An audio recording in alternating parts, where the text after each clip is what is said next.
What's up guys, Houndish here, and today we're jumping in with some Destiny 2 updates. So in this video we'll talk about some of the new beats on Europa this week, secrets, quests, and collectibles, but also we're going to speak about a hidden area in the European Dead Zone, which is quite likely an upcoming quest mission space for Hawkmoon. And additionally we've got a possible release date update for the weapon as well. So we'll talk a little bit about the current and upcoming content, but Bungie also respond to a lot of feedback. They outline a couple of upcoming changes for next season, plus we have some other updates for the week. So we'll jump straight into it guys, and I hope you enjoy the video as always. Of course, we do have brand new content on Europa this week, and it's one of the final weeks where we get regular new kind of main beats for the Europa side of things. But of course that does consist of the new Exo challenge, which is a little bit more intense than some of the other ones we've had. And essentially we just defend the plates in the center to hold off the Vex, until eventually a Minotaur will spawn out of the portal. As always, some pretty cool dialogue, triumphs and things like that associated with it. But also, we have a new penguin collectible on Europa. So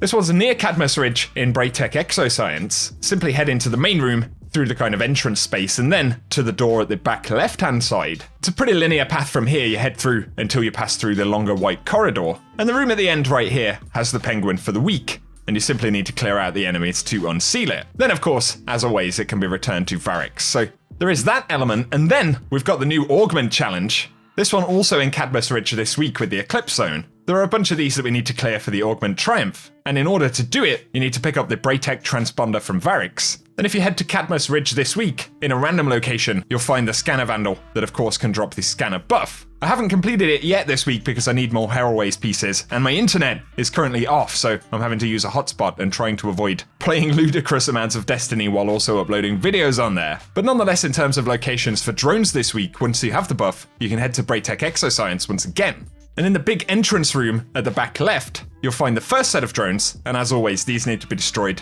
in the order that they are highlighted, so you'll see that one is highlighted yellow. Take it out, and then another one will be highlighted until you've destroyed all of them, and you can interact with the terminal. The next one is through the door on the left-hand side, once again, on the same path as the penguin for this week. And in the room with these big kind of tank-style things on the floor, you'll see on the right-hand side is the next set of drones. And then the very final set is halfway down the kind of long white corridor that you'll find shortly after that part. And so those are the three kind of weekly components of Europa that we've got access to this week. But here, let's speak a little bit about the upcoming Hawkmoon and some interesting stuff that's been discovered. So initially, JP Deathblade, who runs Today in Destiny, posted that we have a potential updated release date for the Hawkmoon. So Eververse data at the moment suggests that the Hawkmoon ornaments could start to appear on December 15th. Previously, it was believed to be only in January, and if those ornaments do release on that date, it'll mean that the weapon is now available as well. So that's new information from Today in Destiny, but of course, not confirmed by Bungie.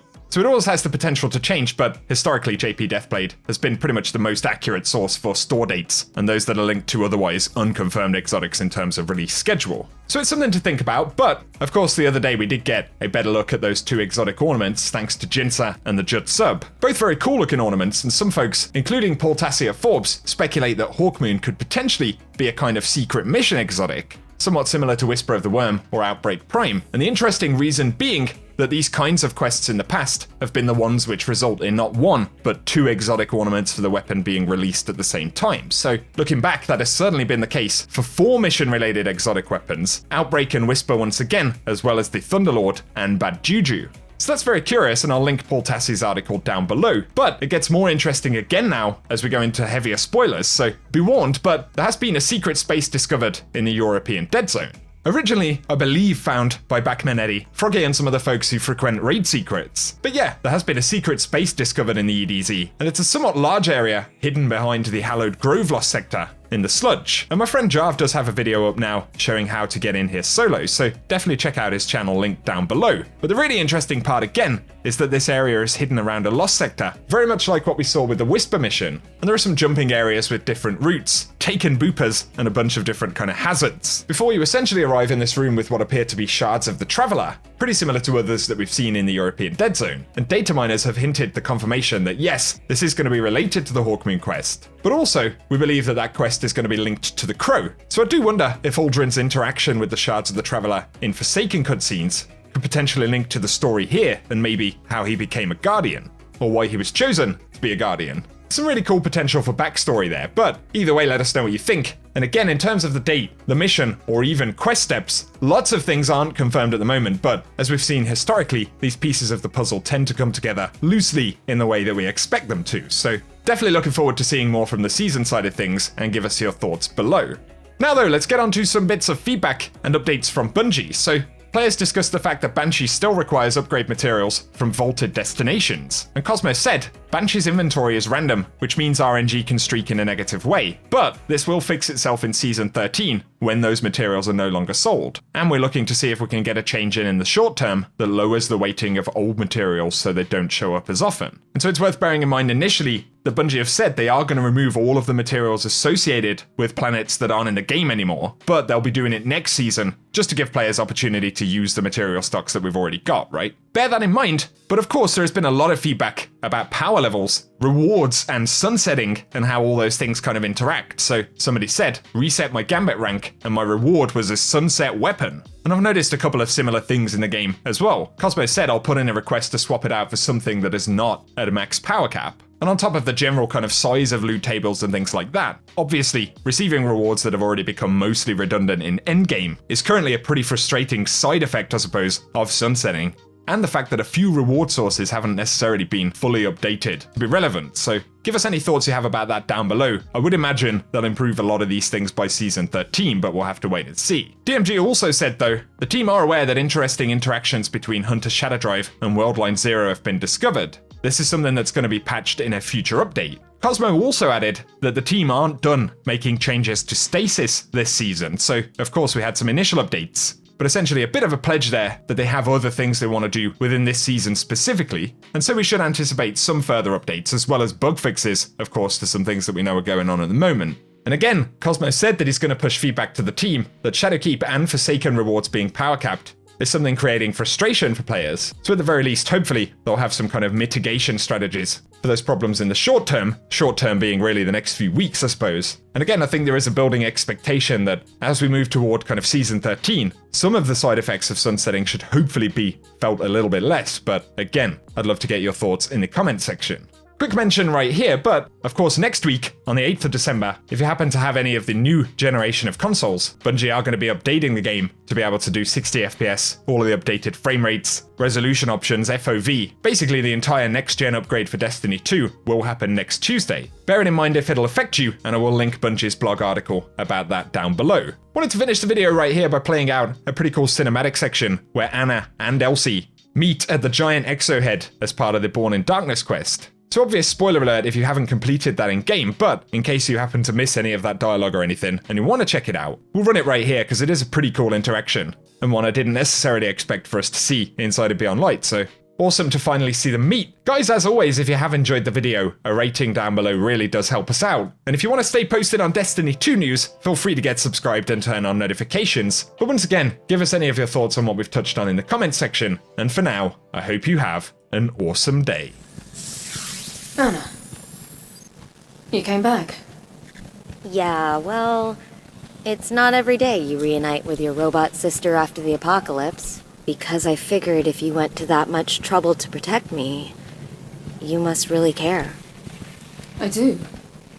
I've just been scared, Anna, about losing you again. I thought I was doing the right thing, keeping the truth from you. All you need to do is be my sister, Elsie. Whatever truths we face, no matter how tough, we'll do it together. No better time than the present, then. You brought it? Confidential intelligence activated. It's been centuries since our collective passing, and yet my granddaughters, Elizabeth and Anastasia, stand before me, alive. Clovis? Yes, Anastasia. It's me. Incredible. I assume since you've made it this far, you've come for my research. Potent darkness energy. This is what you were looking for, Elizabeth? I could never use it. Something tells me you can. I can, and will, but not alone. We can all use it for good, to save humanity. No. What? It's not what it's for at all. It's for research, for legacy, for the Bray name. Why am I not surprised? Don't get holier than thou on me. Need I remind it was you who volunteered for Project XO? You knew the Bray name was at stake and you fought for it. Unlike your sisters, your mother, even your father, all ungrateful and weak. You were always a bastard, Clovis. Yet, you stood beside me willingly, even into eternal life. Life I gave. Well, good thing you did. Because I'm going to use it to help save the universe from evil like you. Your naivete was always to be your downfall, Brandon. Enjoy the gift, and don't forget, always be a Bray. Like me.